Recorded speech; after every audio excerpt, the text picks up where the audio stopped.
നമസ്കാരം എല്ലാ പ്രിയപ്പെട്ട പ്രേക്ഷകർക്കും രാവിലെയിലേക്ക് സ്വാഗതം. പുതിയൊരാഴ്ച തുടങ്ങുകയാണ്.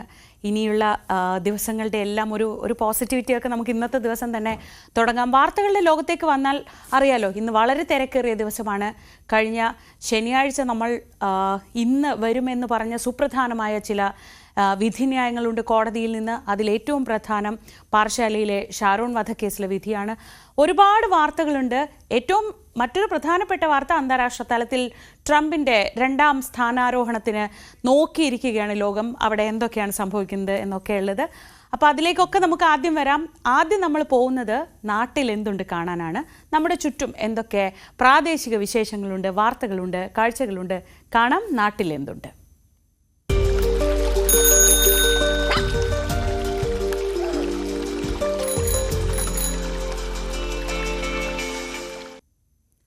ആദ്യം നമുക്കൊരു കൗതുക വാർത്ത കാണാം.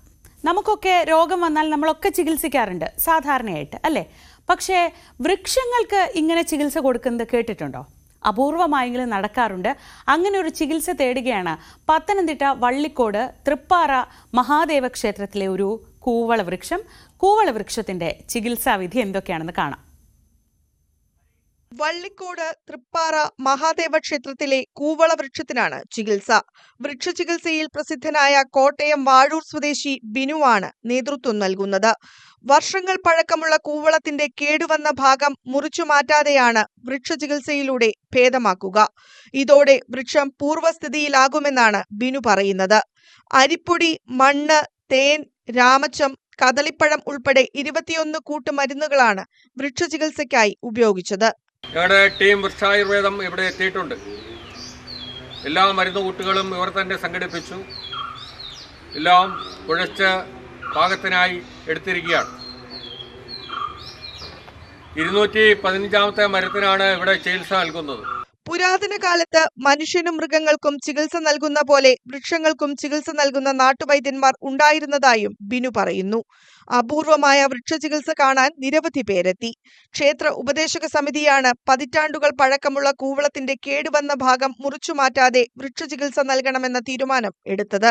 കേടുവന്നാൽ മുറിച്ചു മാറ്റാതെ വൃക്ഷത്തായി സംരക്ഷിക്കുക എന്ന സന്ദേശം കൂടിയാണ് ചികിത്സയിലൂടെ ക്ഷേത്രം ഭാരവാഹികൾ സമൂഹത്തിന് പകർന്നു നൽകുന്നത്. ന്യൂസ് 18 പത്തനംതിട്ട. സംസ്ഥാന ബഡ് സ്കൂൾ കലോത്സവത്തിൽ നേട്ടം കൊയ്ത പ്രതിഭകളെ അനുമോദിക്കുന്നതിനായി ഒരു വിജയോത്സവം സംഘടിപ്പിച്ച വാർത്തയാണ് അടുത്തത്. തൃത്താല ബഡ്സ് റീഹാബിലിറ്റേഷൻ സെന്ററിൽ നടന്ന വിജയോത്സവം ഉദ്ഘാടനത്തിനെത്തിയ മന്ത്രി എം. രാജേഷ് വിദ്യാർത്ഥികൾക്കൊപ്പം കുറേ സമയം ചെലവിട്ട് ഭക്ഷണമൊക്കെ കഴിച്ചാണ് മടങ്ങിയത്. സംസ്ഥാന ബഡ് സ്കൂൾ കലോത്സവത്തിൽ മികച്ച പ്രകടനം കാഴ്ചവെച്ച് ഓവറോൾ കരസ്ഥമാക്കിയ തൃത്താല ബഡ്സ് റീഹാബിലിറ്റേഷൻ സെന്ററിലെ പ്രതിഭകളെ അനുമോദിക്കുന്നതിനായാണ് വിജയോത്സവം പരിപാടി സംഘടിപ്പിച്ചത്. മന്ത്രി എം. രാജേഷ് ഉൾപ്പെടെയുള്ളവർ ഓവറോൾ ട്രോഫി സ്കൂളിലേക്ക് അനയിച്ചു. തുടർന്ന് വിദ്യാർത്ഥികൾക്കൊപ്പം ഭക്ഷണം കഴിച്ച ശേഷം വിജയോത്സവത്തിൽ മന്ത്രി എം. രാജേഷ് പ്രതിഭകളെയും അധ്യാപകരെയും അനുമോദിച്ചു. വളരെ സന്തോഷം. ഞാൻ നിങ്ങൾക്ക് ഈ ഓവറോൾ ചാമ്പ്യൻഷിപ്പ് കിട്ടിയതിന്റെ സന്തോഷത്തിൽ പങ്കുചേരാൻ വേണ്ടിയിട്ടാണ് വന്നത്. അപ്പൊ നിങ്ങളുടെ സന്തോഷത്തിൽ പങ്കുചേർന്നു, ഒപ്പം ഊണും കഴിച്ചു. തൃത്താല ഗ്രാമപഞ്ചായത്ത് president P. K. Jaya, vice president K. P. Sreenivasan, ജില്ലാ പഞ്ചായത്ത് അംഗം കമ്മുക്കുട്ടി എടത്തോൾ, മറ്റ് പഞ്ചായത്ത് മെമ്പർമാർ തുടങ്ങിയവർ പങ്കെടുത്തു. ന്യൂസ് 18 പട്ടാമ്പി. കാസർഗോഡ് അജൈവ മാലിന്യ നിർമ്മാർജ്ജന രംഗത്ത് മാതൃക തീർത്ത തൃക്കരിപ്പൂർ ഗ്രാമപഞ്ചായത്തിൽ ഹരിതകർമ്മസേനയ്ക്കായി ഹൈടെക് സംവിധാനങ്ങൾ കൂടി എത്തിയിരിക്കുകയാണ്. പ്ലാസ്റ്റിക് തരംതിരിക്കൽ ജോലി ഉൾപ്പെടെ സുഗമമാക്കുന്നതിനുള്ള യന്ത്ര സംവിധാനങ്ങളാണ് തൃക്കരിപ്പൂരിൽ ഒരുക്കിയിരിക്കുന്നത്. ബെയിലിംഗ് മെഷീൻ, മാലിന്യങ്ങൾ വേർതിരിക്കുന്നതിനുള്ള കൺവെയർ ബെൽറ്റ്, കെട്ടിയൊരുക്കിയ മാലിന്യം വാഹനത്തിലെത്തിക്കാനുള്ള മിനി ക്രെയിൻ എന്നീ നൂതന സംവിധാനങ്ങളാണ് ഇവിടെ സജ്ജീകരിച്ചിട്ടുള്ളത്. ഇവയുടെ സ്വിച്ച് ഓൺ കർമ്മം നവകേരളം കർമ്മ പദ്ധതി state coordinator doctor TN Seema നിർവഹിച്ചു. തൃക്കരിപ്പൂർ ഗ്രാമപഞ്ചായത്ത് പ്രസിഡന്റ് VK ബാവ അധ്യക്ഷത വഹിച്ചു.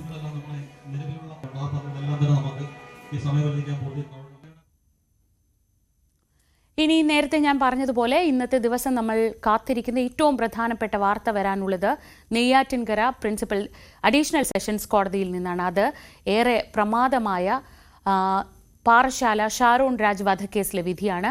ഷാരോൺ രാജ് വധക്കേസിൽ പ്രതി ഗ്രീഷ്മയുടെ അമ്മാവനായ നിർമ്മലകുമാരൻ നായർക്കും എന്ത് ശിക്ഷയായിരിക്കും കോടതി വിധിക്കുക എന്നത് കേരളം വളരെ ആകാംക്ഷയോടെ നോക്കുകയാണ്. ഷാരോൺ നെയ്യാറ്റിൻകര അഡീഷണൽ സെഷൻസ് കോടതിയാണ് വിധി പറയുക. കഴിഞ്ഞ ദിവസം അവസാന വാദം നടന്നപ്പോൾ ഗ്രീഷ്മയ്ക്ക് വധശിക്ഷ നൽകണമെന്നാണ് പ്രോസിക്യൂഷൻ ആവശ്യപ്പെട്ടത്. അതേസമയം പ്രായമൊക്കെ പരിഗണിച്ച് പഠിക്കാനുള്ള മികവൊക്കെ പരിഗണിച്ച് ശിക്ഷയിൽ ഇളവ് നൽകണമെന്ന് പ്രതിഭാഗവും കോടതിയെ അറിയിച്ചിരുന്നു.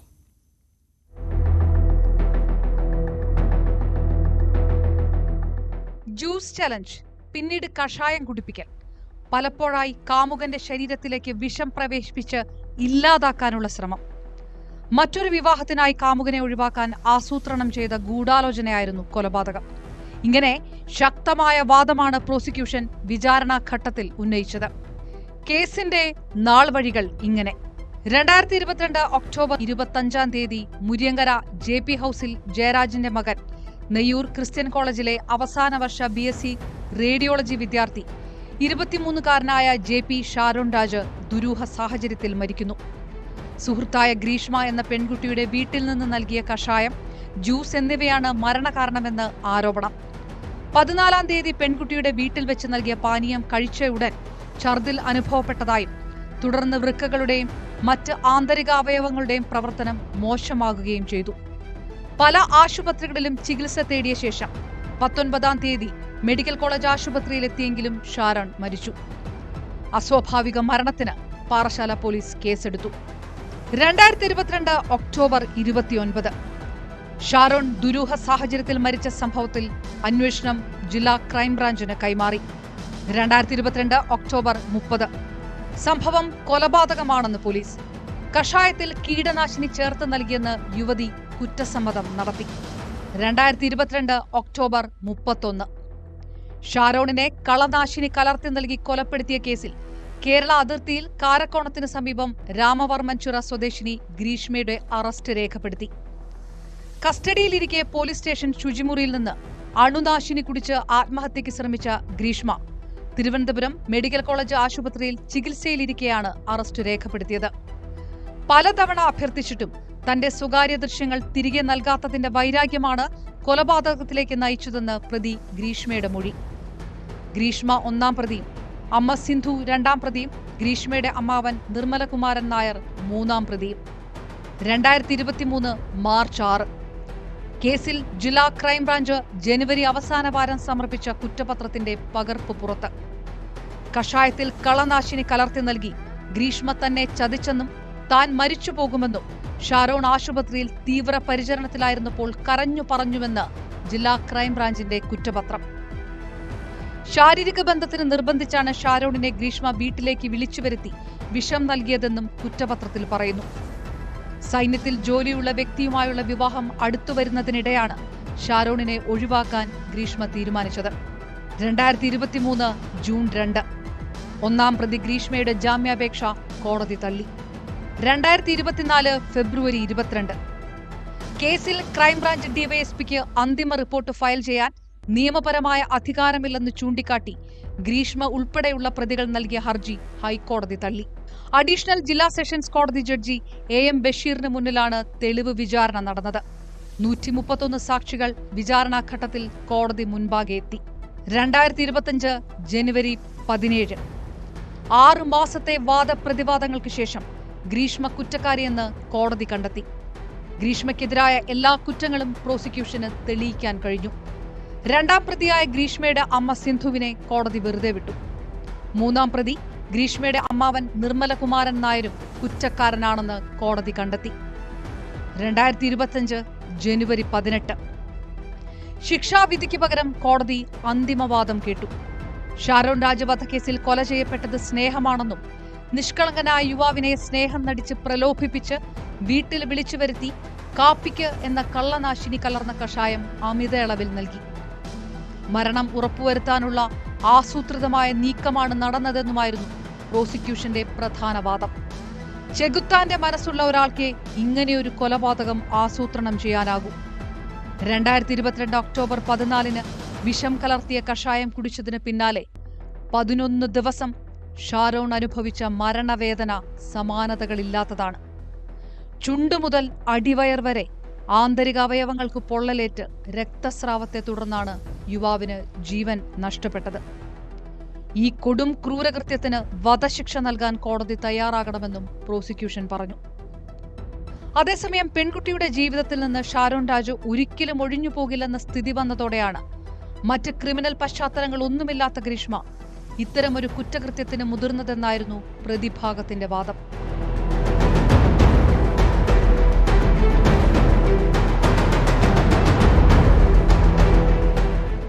ഒരു വർഷം നീണ്ട ഗാഢമായ പ്രണയം. ഗ്രീഷ്മയ്ക്ക് മറ്റൊരു വിവാഹാലോചന വന്നതോടെ ഷാരോൺ ഒഴിഞ്ഞുപോകില്ലെന്ന് കണ്ടതോടെ എന്നേക്കുമായി അവസാനിപ്പിക്കുവാൻ തീരുമാനിക്കുകയായിരുന്നു. മലയാളികൾ ഏറെ ചർച്ച ചെയ്ത അരും കൊലയിൽ എന്ത് ശിക്ഷയാകും പ്രതി ഗ്രീഷ്മയ്ക്ക് ലഭിക്കുക? കാത്തിരിക്കാം. News desk, news 18.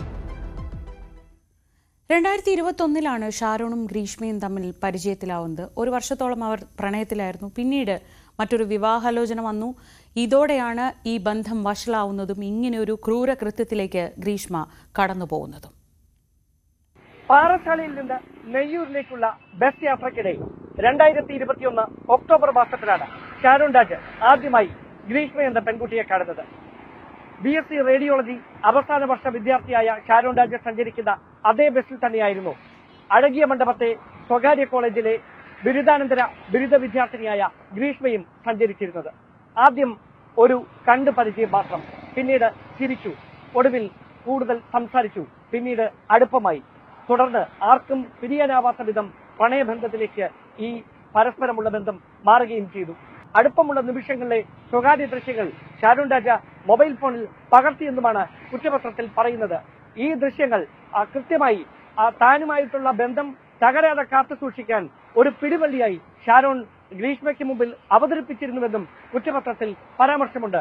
അതിനിടയിലാണ് ഗ്രീഷ്മയ്ക്ക് പട്ടാളക്കാരനുമായുള്ള വിവാഹാലോചന വരുന്നത്. അതിനെ ഏത് വിധേനയും എതിർക്കാൻ ഷാരോൺ രാജിന്റെ കൈവശമുള്ള ഏക പിടിവള്ളി ഈ ദൃശ്യങ്ങൾ തന്നെയായിരുന്നു. ഒരവസരത്തിൽ ജോൾസിന്റെ പ്രവചനം നിലനിൽക്കുന്നതുകൊണ്ട് ഷാരോൺ ഈ വിവാഹത്തിൽ നിന്ന് പിന്തിരിയണം, അല്ലെങ്കിൽ ജീവൻ നഷ്ടമാകുമെന്ന് വരെ പറഞ്ഞ് വിശ്വസിപ്പിക്കാനുള്ള ശ്രമമുണ്ടായി. ഗ്രീഷ്മയുടെ അമ്മാവനും ഇതേ രീതിയിൽ തന്നെ ഷാരോണിനോട് സംസാരിച്ചു. പക്ഷേ ഇതൊന്നും മുഖവിലേക്കെടുക്കാൻ ഷാരോൺ തയ്യാറായിരുന്നില്ല.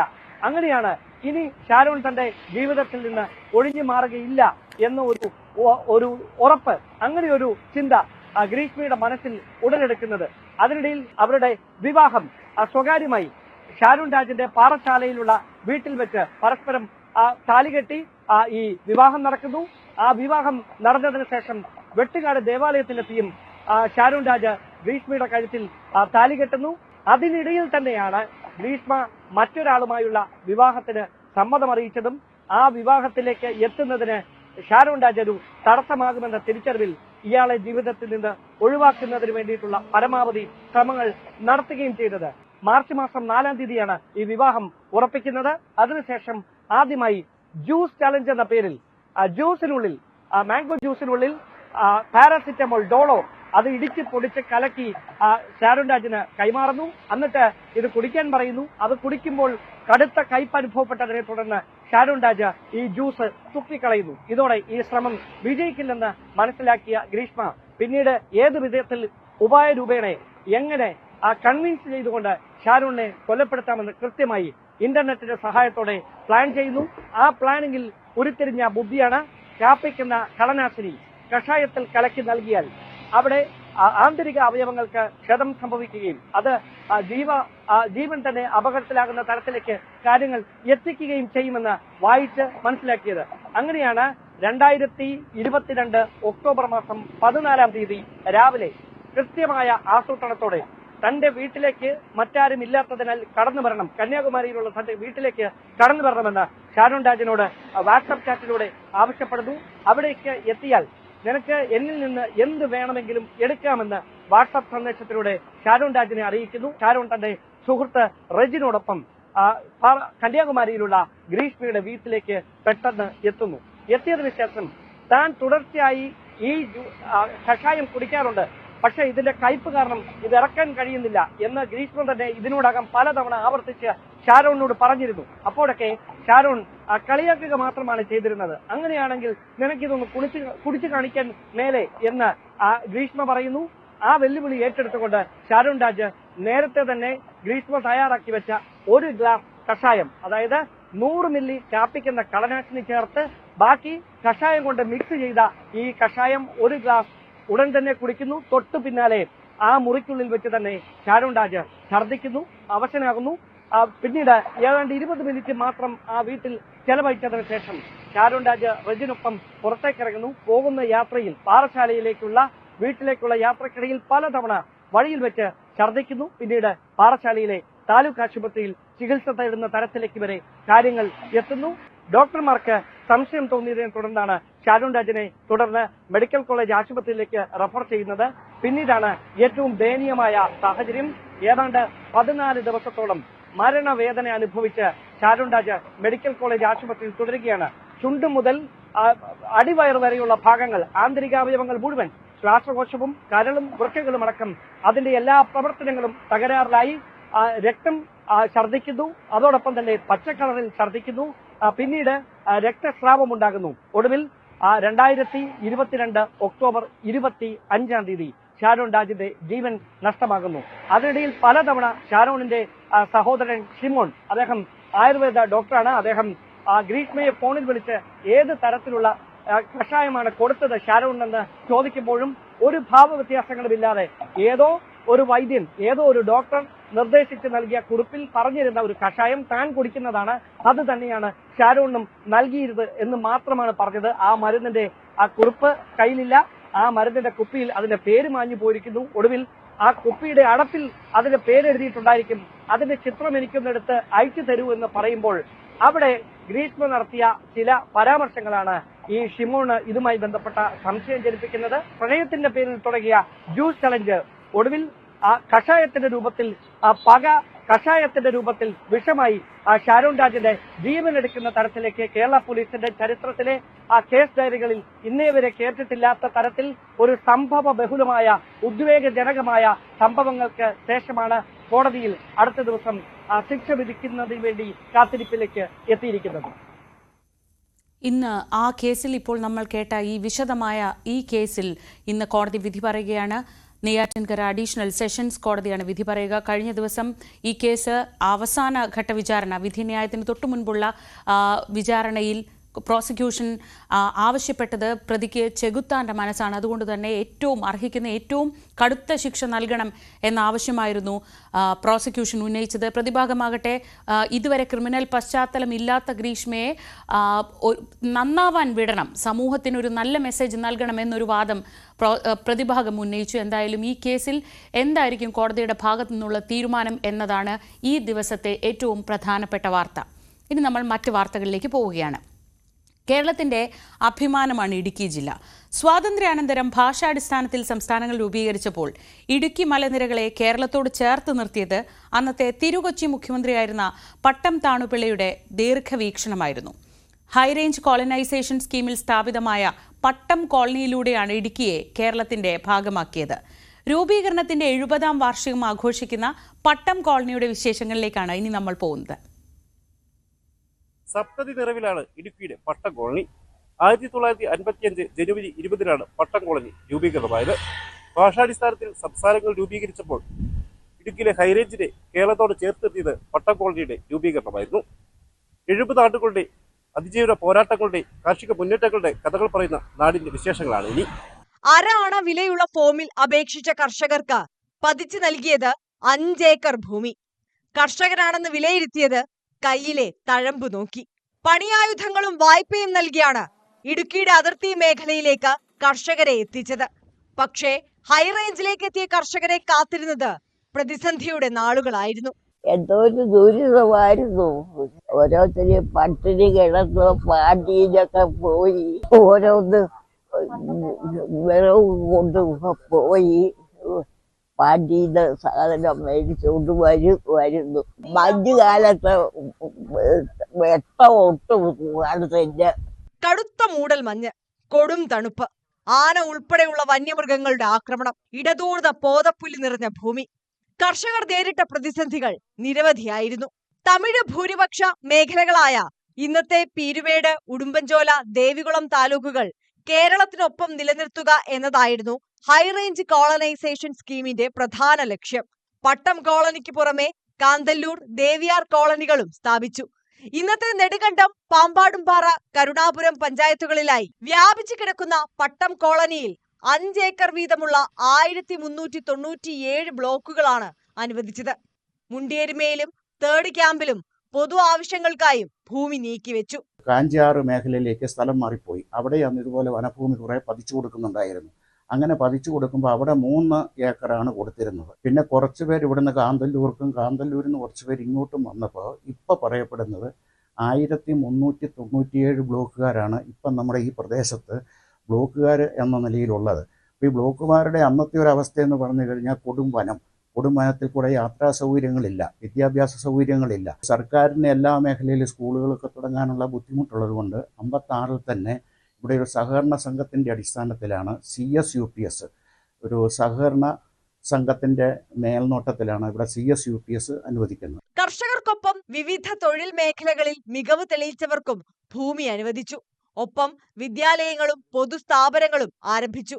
നാനാജാതി മതസ്ഥരെയും ഒരേപോലെ ഉൾപ്പെടുത്തിയാണ് ഭൂമി അനുവദിച്ചത്. തമിഴ്നാടിന്റെ ഭാഗമായി മാറിപ്പോവേണ്ട ഈ പ്രദേശത്തെ എല്ലാം കേരളത്തിന്റെ ഭാഗമായി നിർത്തിക്കൊണ്ട് തിരുക്കൊച്ചിയുടെ മുഖ്യമന്ത്രിയായിരുന്ന ബഹുമാന്യനായ പട്ടം താണുപിള്ള നടത്തിയ അതിശക്തമായിട്ടുള്ള ഒരു നിലപാടും ശക്തമായിട്ടുള്ള നീക്കവുമായിരുന്നു കല്ലാർ പട്ടം കോളനിയിൽ കർഷകരെ കുടിയിരുത്തുന്ന സാഹചര്യത്തിലേക്ക് നയിച്ചത്. പട്ടം കോളനിയുടെ വിജയകഥ കൂട്ടായ്മയുടെ വിജയഗാഥയാണ്. നാടിന്റെ സപ്തതി 1 വർഷം നീണ്ടു നിൽക്കുന്ന വിവിധ പരിപാടികളോടെ ആഘോഷിക്കുകയാണ് നാട്ടുകാർ. പ്രതിസന്ധികളോട് പടപൊരുതി സ്വർഗം പടുത്തുയർത്തിയവരാണ് പട്ടം കോളനി നിവാസികൾ. 70 ആണ്ടുകളുടെ കൂട്ടായ്മയുടെ ഒത്തൊരുമയുടെ വിജയകഥ പറയുന്ന നാട്ടുകാർ. Prince James, News 18 Idukki. Ottapalam police station കോമ്പൗണ്ടിനുള്ളിൽ കയറി അതിക്രമം കാണിച്ച യുവാവ് അറസ്റ്റിൽ. മദ്യപിച്ച് വാഹനമോടിച്ച് പിടിയിലായ സുഹൃത്തിനെ ജാമ്യത്തിലിറക്കാൻ എത്തിയ ഷബീർ അലിയും സംഘവുമാണ് സ്റ്റേഷൻ കോമ്പൗണ്ടിൽ അതിക്രമം കാണിച്ചത്. കഴിഞ്ഞ ദിവസം രാത്രിയാണ് സംഭവം. മദ്യപിച്ച വാഹനമോടിച്ച കേസിൽ ഒറ്റപ്പാലം പോലീസിന്റെ പിടിയിലായ സുഹൃത്തിനെ ജാമ്യത്തിലിറക്കാൻ വേണ്ടി എത്തിയതായിരുന്നു പാലക്കാട് നൂറണി സ്വദേശി ഷബീർ അലിയും സുഹൃത്തുക്കളായ ഫൈസലും രാകേഷ് കുമാറും. നിരവധി കേസുകളിൽ പ്രതി ചേർക്കപ്പെട്ട ഷബീർ അലിയുടെ പേരിൽ ജാമ്യം നൽകാൻ കഴിയില്ലെന്ന് പോലീസ് പറഞ്ഞതോടെ സ്റ്റേഷനിൽ നിർത്തിയിട്ടിരുന്ന പോലീസ് ഉദ്യോഗസ്ഥന്റെ കാറ് തകർക്കാൻ ശ്രമിക്കുകയായിരുന്നു. കാറിന്റെ ഫ്രണ്ട് വൈപ്പർ തകർക്കുകയും ഗ്ലാസുകളിലും മറ്റു ഭാഗങ്ങളിലും മുഴുവൻ മൂർച്ചയുള്ള ആയുധം ഉപയോഗിച്ച് പോറലേൽപ്പിക്കുകയും ചെയ്തു. 40,000 രൂപയുടെ നാശനഷ്ടം കണക്കാക്കുന്നു. അതിക്രമക്കേസിൽ 1-ാം പ്രതിയായ ഷബീർ അലിയെ അറസ്റ്റ് ചെയ്തു. കേസിൽ ഷബീർ അലിയുടെ സുഹൃത്തുക്കളായ മറ്റ് 2 പ്രതികളെ കൂടി പിടികൂടാനുണ്ടെന്ന് പോലീസ് അറിയിച്ചു. ഇയാൾക്കെതിരെ വിവിധ സ്റ്റേഷനുകളിലായി 32 കേസുകളുണ്ട്. ന്യൂസ് 18 പട്ടാമ്പി. പട്ടാമ്പിയിൽ ആരോഗ്യ വിഭാഗത്തിന്റെ പരിശോധനയിൽ നിരോധിത പ്ലാസ്റ്റിക് കവറുകൾ പിടികൂടി. ഭക്ഷണശാലകളിലും വഴിയോര കച്ചവട കേന്ദ്രങ്ങളിലുമാണ് വ്യാപക പരിശോധന നടത്തിയത്. ആരോഗ്യ സുരക്ഷാ മുൻകരുതലുകളുടെ ഭാഗമായാണ് പട്ടാമ്പി നഗരസഭ ഹെൽത്ത് ഫ്ലൈയിംഗ് സ്ക്വാഡിന്റെ നേതൃത്വത്തിൽ പട്ടാമ്പിയിൽ വ്യാപക പരിശോധന ആരംഭിച്ചത്. ഭക്ഷണശാലകളും ശീതളപാനീയ കടകൾ, വഴിയോര കച്ചവടങ്ങൾ എന്നിവിടങ്ങളിലാണ് പരിശോധന. പരിശോധനയിൽ വലിയ തോതിൽ നിരോധിത പ്ലാസ്റ്റിക് കവറുകൾ പിടിച്ചെടുത്തു. ജ്യൂസ് വിൽക്കുന്ന സ്ഥാപനങ്ങളിലെ വെള്ളം, ഐസുപ്പിലിട്ട വിഭവങ്ങൾ എന്നിവയും പരിശോധിച്ചു. ഇതോടൊപ്പം കച്ചവട സ്ഥാപനങ്ങൾ ശുചിത്വം പാലിക്കുന്നുണ്ടോ എന്നും ആരോഗ്യ വിഭാഗം ഉറപ്പുവരുത്തുന്നുണ്ട്. വരും ദിവസങ്ങളിലും ടൗൺ കേന്ദ്രീകരിച്ചും വിവിധ റോഡുകൾ കേന്ദ്രീകരിച്ചും പ്രവർത്തിക്കുന്ന വഴിയോര കച്ചവടങ്ങൾ ഉൾപ്പെടെയുള്ള സ്ഥാപനങ്ങളിൽ പരിശോധന നടത്താൻ ഒരുങ്ങുകയാണ് ആരോഗ്യവകുപ്പ്. നിയമലംഘനം കണ്ടെത്തുന്ന സ്ഥാപനങ്ങൾക്ക് പിഴയുൾപ്പെടെ ചുമത്തിയാണ് പരിശോധന നടത്തുന്നത്. ന്യൂസ് 18 പട്ടാമ്പി. നാദാപുരം തെരുവമ്പറമ്പിൽ മയ്യഴിപ്പുഴ കയ്യേറിയതായി പരാതി. പുഴയോരം മണ്ണിട്ട് മൂടി ഏക്കർ കണക്കിന് ഭൂമിയാണ് കയ്യേറിയത്. നാദാപുരം വില്ലേജിലെ തെരുവുംപറമ്പ് വയോജന പാർക്കിന് സമീപം കിണമ്പ്രക്കുന്നിന് താഴെയാണ് മയ്യഴിപ്പുഴ നികത്തി വ്യാപകമായി ഭൂമി കയ്യേറിയത്. പുഴയുടെ ഭാഗത്ത് നിർമ്മാണം നടത്തുന്നതായി ജില്ലാ കളക്ടർക്കും റവന്യൂ വിഭാഗത്തിലും പുഴ സംരക്ഷണ സമിതി പ്രവർത്തകർ പരാതി നൽകിയിട്ടുണ്ട്. പുഴയുടെ സ്വാഭാവിക നീരൊഴുക്ക് തടസ്സപ്പെടുത്തുകയും മണ്ണെടുത്ത് പുഴയുടെ ദിശ മാറ്റുകയും ചെയ്തിട്ടുണ്ട്. പുഴയോട് ചേർന്ന കൈത്തോട് വൻതോതിൽ മണ്ണിട്ട് നികത്തിയ നിലയിലാണ്. കാലവർഷത്തിൽ ഉരുൾപൊട്ടലും പ്രകൃതിക്ഷോഭവും ഉണ്ടായി വൻതോതിൽ മലവെള്ളപ്പാച്ചിലുണ്ടാകുന്ന പുഴയാണിത്. സ്വാഭാവിക നീരൊഴുക്ക് തടസ്സപ്പെടുത്തി നടത്തുന്ന പ്രവൃത്തികൾ അടിയന്തരമായി തടയണമെന്നും പ്രവൃത്തി നടത്താൻ നേതൃത്വം നൽകിയവർക്കെതിരെ ക്രിമിനൽ നിയമ നടപടികൾ സ്വീകരിക്കണമെന്നും പുഴ സംരക്ഷണ സമിതി പ്രവർത്തകർ ആവശ്യപ്പെടുന്നു. മയ്യഴിപ്പുഴയുടെ നാദാപുരം പഞ്ചായത്തിൻ്റെ തുടക്കത്തിലാണ് നമ്മൾ നിൽക്കുന്നത്. ഞാൻ നിൽക്കുന്ന ഭാഗം ഓൾറെഡി ഇപ്പോൾ നികത്തി കഴിഞ്ഞിരിക്കുകയാണ്. മറ്റുള്ള ഭാഗങ്ങൾ നികത്താൻ വേണ്ടി മണ്ണ് അവിടെ ഇറക്കിയിരിക്കുകയാണ്. ഇത് സംബന്ധിച്ച് ജില്ലാ കളക്ടർക്കും വില്ലേജ് ഓഫീസറിന് നമ്മൾ പരാതി കൊടുത്തിട്ടുണ്ട്. വില്ലേജ് ഓഫീസർ നികത്തുന്ന സ്വകാര്യ വ്യക്തിക്ക് അനുകൂലമായിട്ടുള്ള നിലപാടാണ് സ്വീകരിച്ചു വരുന്നത്. ഇത് നികത്തിക്കഴിഞ്ഞാൽ ഈ പുഴ തന്നെ ഇല്ലാതാകും. ഭാവിയിൽ നേരത്തെ ഉരുൾപൊട്ടി വൻ അപകടമുണ്ടായ പ്രദേശത്ത് വെള്ളം ഒഴുകി പോകാതെ തടസ്സം നിൽക്കും. ഇത് വൻ പരിസ്ഥിതി ആഘാതത്തിന് ഇടയാക്കും. വിലങ്ങാട് ഉരുൾപൊട്ടലിൽ മണ്ണും പാറകളും ഒലിച്ചിറങ്ങി പുഴയുടെ മിക്ക ഭാഗങ്ങളും നിറഞ്ഞിരുന്നു. സ്വകാര്യ വ്യക്തി നടത്തുന്ന നിർമ്മാണ പ്രവർത്തനത്തിന് റവന്യൂ ഉദ്യോഗസ്ഥരുടെ ഒത്താശയുണ്ടെന്നും ആക്ഷേപമുണ്ട്. ന്യൂസ് 18 നാദാപുരം. ഇനി അല്പം നല്ല ചിന്തകളിലേക്കാണ്. നമുക്ക് നല്ല വാക്ക് കേട്ടിട്ട് വരാം.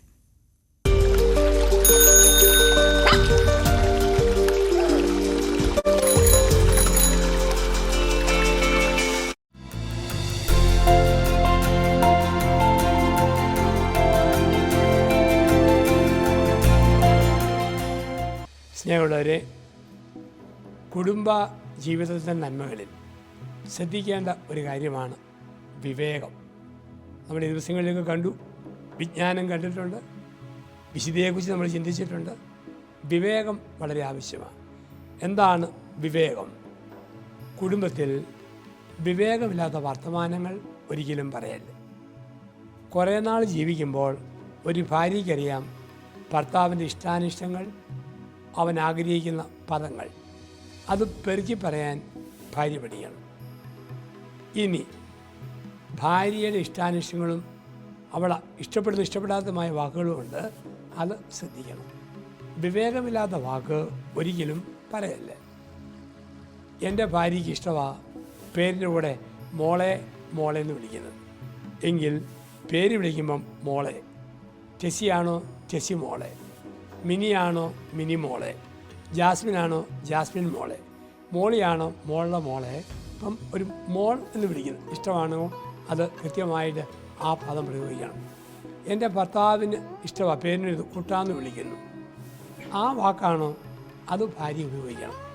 മുറിപ്പെടുത്തുന്ന വാക്കുകൾ പറയല്, നല്ല വിവേകത്തോട് പെരുമാറണം. ചിലപ്പോൾ ചില പാഴ്വാക്കുകൾ കുടുംബത്തെ തകർക്കാറില്ലേ? പലപ്പോഴും നമ്മുടെ കുടുംബങ്ങളിൽ കലഹം ഉണ്ടാകുന്നതിൻ്റെ ഒരു അടിസ്ഥാന പ്രശ്നം ദമ്പതികളുടെ പ്രശ്നമല്ല, ഒരു മൂന്നാം കക്ഷിയെക്കുറിച്ചുള്ള പറച്ചിലില്ല. ആവശ്യമില്ലാത്ത കാര്യങ്ങളുടെ ചർച്ചയിലാണ് കുടുംബങ്ങൾ പലപ്പോഴും തളരുക. നമുക്കതുണ്ടാകരുത്. വിവേകമുള്ള ഭാഷ. ഭർത്താവ് ഒരു നീല പാൻസ് ഇട്ടു, ചുവന്ന ഷർട്ട് ഇട്ടു, ഒരു മഞ്ഞ മഫ്ലറും കരുത്തി ചുറ്റി. ഭാര്യയുടെ മുമ്പിൽ വന്ന് ചോദിച്ചു, എങ്ങനെയുണ്ടടി എന്നെ കണ്ടാൽ? പ്രതീക്ഷിച്ച മറുപടി, ചേട്ടനെ കണ്ടാൽ ഷാരൂഖ് ഖാനെ പോലെ ഇരിക്കുന്നു. അവൾ എടുത്തു പറഞ്ഞ മറുപടി, കേമമായിരിക്കുന്നു, റെയിൽവേയിൽ ചരക്ക് ചുമക്കുന്ന പോട്ടറെ പോലെ ഉണ്ടല്ലോ.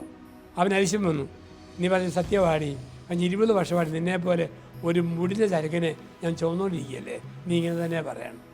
വിവേകമില്ലാത്ത വാക്കുകൾ കുടുംബത്തിൽ കലഹമുണ്ടാകും, കുടുംബത്തിൽ അസ്വസ്ഥത ഉണ്ടാകും. നമ്മുടെ വാക്കുകൾ വിവേകത്തോടെ ഉപയോഗിക്കുക. വിവേകരഹിതമായ വാക്കുകൾ പറയാതെ നമ്മൾ സൂക്ഷിക്കണം. ചിലപ്പോഴൊക്കെ അരിശം വരുമ്പോൾ പറയുന്ന മുറിപ്പെടുത്തിയ വാക്ക് പിന്നീട് കുടുംബ കോടതിയിലേക്ക് ദമ്പതികളെ നയിച്ചിട്ടുണ്ട്. വികാരം വരുമ്പോൾ പറയുന്ന വാക്ക് അപകടം പറ്റിയിട്ടുണ്ട്. അതുകൊണ്ടാണ് പറയുക, വിവേകത്തിൻ്റെ ഭാഗമാണ് കോപം വരുമ്പോൾ ദമ്പതികൾ സംസാരിക്കാതെ മാറിപ്പോകണം. ഭാര്യ അടുക്കളയിലേക്ക് പോവുക, ഭർത്താവ് മുറിയിലേക്ക് പോവുക, സാന്നിധ്യത്തിൽ നിന്നും മാറിപ്പോവുക കോപം വരുമ്പോൾ. 2, നിരാശ വരുമ്പോൾ തീരുമാനമെടുക്കരുത്. നിരാശ വരുമ്പോൾ ഒരു തീരുമാനമെടുക്കരുത്. 3, അമിതമായ ആഹ്ലാദം വരുമ്പോൾ വാഗ്ദാനങ്ങൾ കൊടുക്കരുത്. ഇതാണ് വിവേകമുള്ള ദാമ്പത്യ ജീവിതം. ഇല്ലെങ്കിലോ തൊട്ടതിനും പിടിച്ചതിനും ബഹളമായി, പ്രശ്നമായി, എടുത്തിയാട്ടമായി, ഓരോരോ രീതികളിലൂടെ വിപത്തുകളിലേക്ക് നമ്മൾ കടന്നു വരാം. കഴിഞ്ഞകാല ദാമ്പത്യത്തിലേക്ക് ഒരാത്മശോധന നടത്തുക. വിവേകമുള്ള ഒരു ഭാര്യയായിരുന്നു ഞാൻ, വിവേകമുള്ള ഭർത്താവായിരുന്നു ഞാൻ. വിവേകമില്ലെങ്കിൽ എന്ത് സംഭവിക്കും? ഖേദിക്കുന്ന ഭൂതകാലം നമുക്കുണ്ടാവും. അതാണ് അപകടം.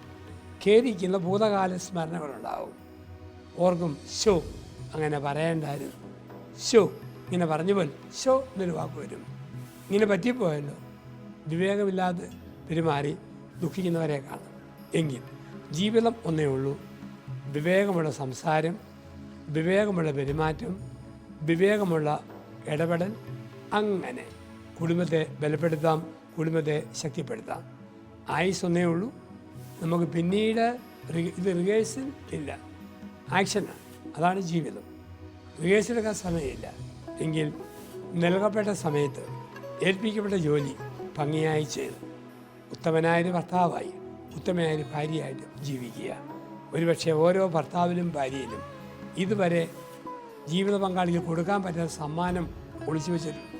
എന്നാണ് സമ്മാനം അല്പം കൂടെ ഒരു നല്ല ഭർത്താവായി എന്നെ തന്നെ ഭാര്യയ്ക്ക് കൊടുക്കുക, അല്പം കൂടെ നല്ല ഭാര്യയായി എന്നെ തന്നെ ഭർത്താവിന് കൊടുക്കുക, അല്പം കൂടെ നല്ല മാതാപിതാക്കളായി നമ്മളെ തന്നെ കുഞ്ഞുങ്ങൾക്ക് കൊടുക്കുക.